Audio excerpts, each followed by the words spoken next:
PlayStation's rumored 30-day DRM check is the kind of idea that makes gamers collectively say, "Oh, for fuck's sake."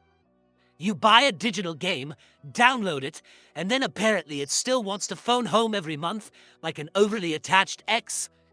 Nothing says ownership quite like your console asking permission to play something you already paid for.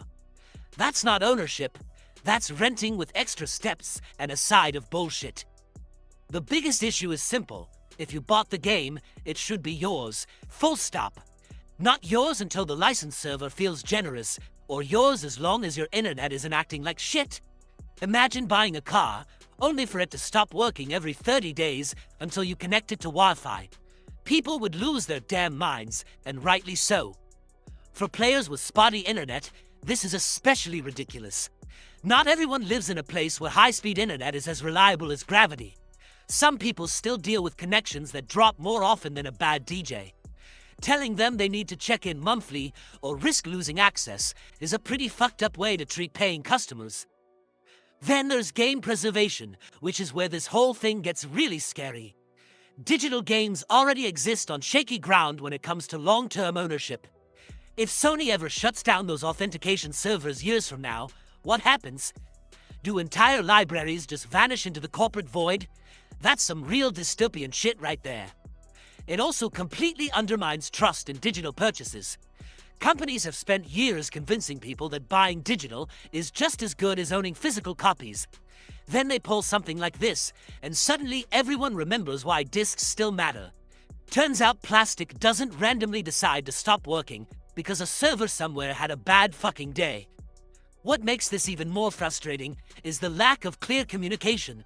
Sony hasn't exactly rushed out to explain what's going on. Is it intentional? A bug? A temporary anti-exploit measure? Right now, the silence is louder than a jet engine, and it smells suspiciously like corporate will figure it out after the internet loses its shit.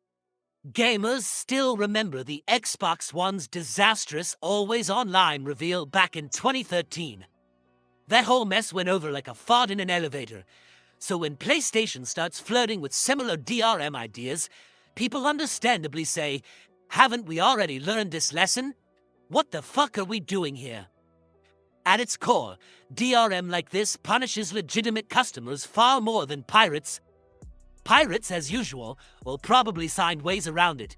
Meanwhile, the people who actually paid for the games are the ones stuck dealing with expiration timers and online check-ins. It's like installing an alarm system that only locks out the homeowner. Brilliant shit, really. Hopefully this turns out to be a temporary bug or an overly aggressive anti-abuse system rather than a permanent policy. Because if Sony actually intends to move forward with this, they're going to face one hell of a backlash. Gamers are willing to put up with a lot, but being told they don't fully own the stuff they bought, that's a fast track to a very loud, very angry, and very justified fuck no.